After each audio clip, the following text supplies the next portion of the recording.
Beyond the avatar, exploring motivations in gendered character choices.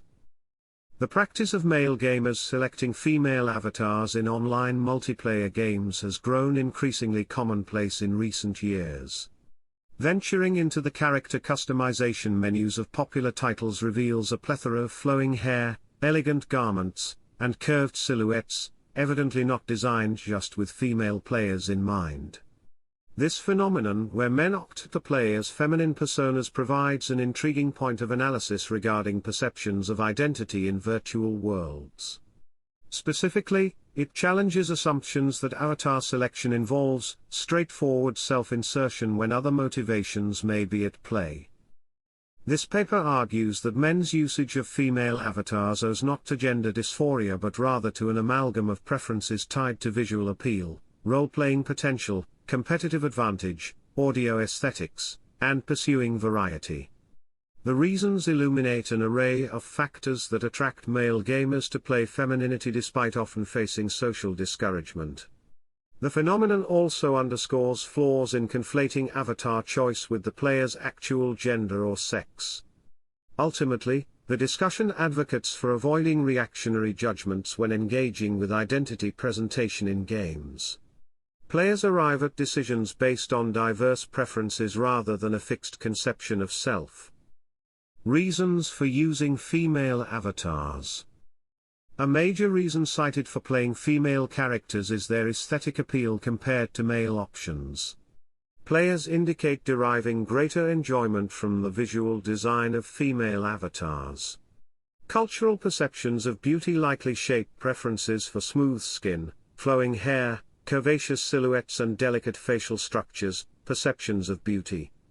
Additionally, female models tend to offer increased and more imaginative customization compared to male counterparts in games like MMORPGs. The abundance of armor dyes, hairstyles, and accessory choices, increased customization options, entices creativity. Choosing a female avatar also allows male gamers to construct alternate personae for imaginative role-playing. They embrace opportunities to author fresh narratives and character backgrounds apart from their real-world identities, ability to create alternate personas and narratives. This constitutes a willful shift away from the prototypical self-insert approach to avatar creation in favor of an exploratory playstyle, shift away from playing as self. Another prominent justification cites competitive gameplay advantages conferred by female characters. Their smaller body frames prove harder for opponents to target precisely, smaller profiles harder to target. Playing in third-person perspective also grants improved field of vision when the avatar occupies less physical space on screen, improved field of vision. These concrete benefits incentivize picking female models for players focused on performance outcomes. Preference also extends into the audio domain regarding female voice acting. Even without visual stimulation, male gamers indicate favoring the vocal delivery and emotional range of female performers, preference for female vocal performances. The affection for certain actresses can significantly color avatar decisions. Finally, the sheer predominance of male playable leads across gaming history pushes some male gamers to embrace diversity out of a desire for variation, departure from overuse of male protagonists. Experimenting with an overlooked, marginalized, or objectified gender class allows resisting content oversaturation. Challenging perceptions and assumptions. The visibility of male players selecting female avatars challenges prevailing assumptions that avatar selection directly indicates real-world identity. Two major perceptions require re-examination in light of the practice. Firstly, observing masculine personas does not inherently mean the controlling player identifies as male. The phenomenon should prompt acknowledging the sizable female gaming population that goes overlooked, understanding the female gaming population. Marketing research indicates the gender ratio of players approaches parity across age groups, despite retentive stereotypes about gaming as a traditionally male pastime. Distinguishing avatar gender from player gender provides crucial perspective.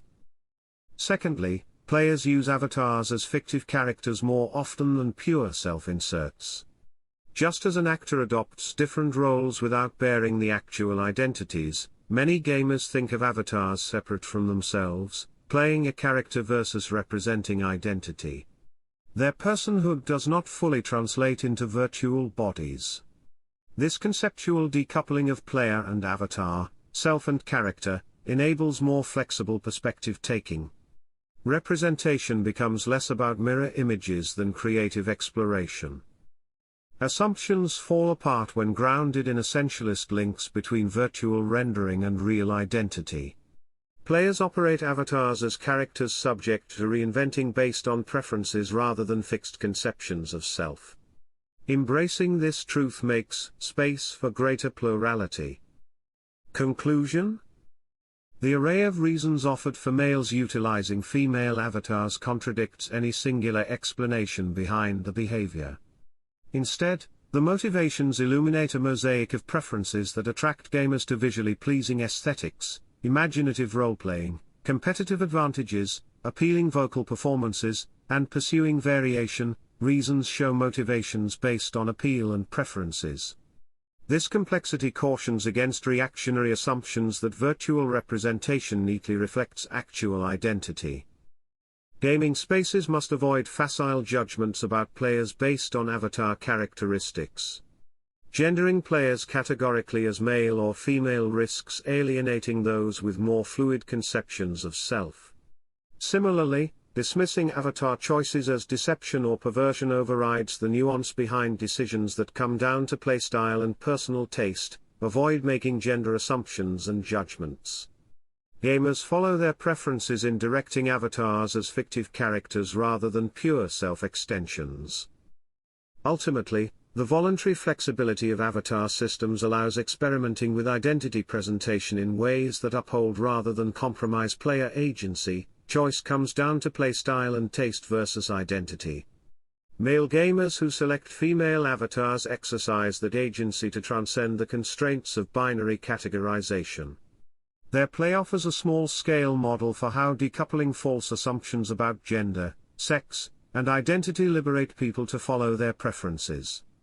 This represents not deviancy, but progress toward plurality.